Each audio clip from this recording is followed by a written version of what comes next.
Simplex cooperative housing society के पुनर्विकास विवाद में अब नया मोड़ आ गया है। सातों संबंधित सोसाइटियों द्वारा एक ही दिन और एक ही शब्दों में टेंडर विज्ञापन जारी किए जाने से पूरे मामले पर गंभीर सवाल खड़े हो गए हैं। इस घटनाक्रम के बाद पूरे पुनर्विकास प्रक्रिया पर संदेह व्यक्त किया जा रहा है। साथ ही उपनिबंधक कार्यालय की भूमिका पर भी सीधे सवाल उठने लगे हैं। आरपीआई के नेता महेश खरे ने उपनिबंधक प्रताप पाटिल से मुलाकात कर इस पूरे मामले पर जवाबदेही की मांग की। खरे ने उपनिबंधक कार्यालय पर गंभीर लापरवाही और चुनिंदा कंपनियों को फायदा पहुंचाने के प्रयास का आरोप लगाया है। सरळ सरळ उपनिबंधक हात वर केलेले आहेत की आम्हाला कमिशनरचे आदेश आहेत की कुठल्याही सोसायटी रिडेव्हलपमेंट करताना त्याच्यात इंटरफेअर करायचा नाही, फक्त बसून पगार घ्यायचा, हा आमचा फक्त संकल्प आहे। इथे उपनिबंधकाचं कार्य फक्त एवढंच आहे की लोकांना न्याय द्यायचा नाही, लोकांच्या प्रश्नावरती बोलायचं नाही। रिडेव्हलपमेंट होते, जाहिरात होते, त्या उपनिबंधकाला काहीच कल्पना नाही, ही जाणीव आम्हाला झालेली आहे। आता उपनिबंधक म्हणतो की कोर्टाचे आदेश आहेत, आम्हाला डिबार करण्याचा प्रश्न चालू आहे। अधिकारी म्हणतात तुम्ही काय याच्यात इंटरफेअर करू नका।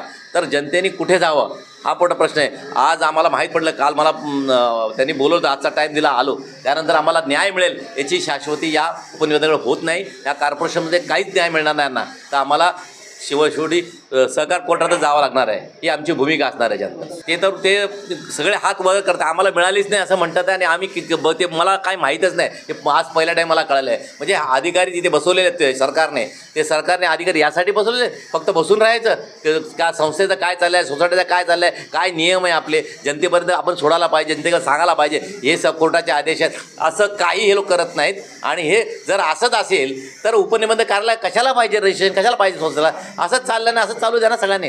जो सरकारचा जो निधी आहे, जो पगार आहे, तो फुकट बसून देत आहे सरकारला त्यांना, तर असं न होता सरकारने हा उपनिबंधक जो कार्यालय आहे ते बंद करण्यात यावं अशी आमची विनंती आहे। आणि हे जे चाललं आहे, जे शिवनचा जो नियम आहे तेही त्यांना धाब्यावर बसलेला आहे, कुठल्याही महापालिकेला ते शिवण दिलेलं नाही आहे। आणि कमिशनरसुद्धा म्हणतात आहे, उपनिबंधक तेच म्हणतात आहे की आमच्याकडे असा काही तक्रार आज आलेली नाही आहे, आम्ही काल पत्र दिलं की आम्ही चौकशा करू असं म्हणतात आहे, आणि चौकशा काय करणार आहे तुम्हाला त्यांनी सांगितलं आहे तुम्ही कोर्टात जावं, असंच आम्हाला उत्तर दिलं। आम्हाला आजपर्यंत समजलंच नाही। मी टेंडर कॉपी त्यांना दाखवली की ते टेंडर आले, तेही तुम्हाला माहीत नाही। तुम्हाला न विचारता टेंडर कोणी काढतंय का? असं बिना परमिशन घेता कुठलंही टेंडर काढता येत नाही। आपण कॉर्पोरेशनमध्ये काम राहतो, त्या कॉर्पोरेशनच्या सगळ्या ज्या बायलॉज आहेत त्याप्रमाणे नियमाप्रमाणे सोसायटीला वागावं लागतं। जर उपनिबंधकाचं जे काम आहे ते म्हणतात की आम्हाला अजून काही माहीतच नाही। आता त्यांना माहीत नाही तर मग न्याय देणार कोण? काय करेल? फक्त जाऊन बघेल, तो काय करणार नाही। आम्हाला इंटरफेअर करण्याचा अधिकार कमिशनरने सांगितलं, आम्हाला आमच्याकडून काढून घेतलेला आहे। जर आम्ही हस्तक्षेप केला तर आमची नोकरी घालवणार।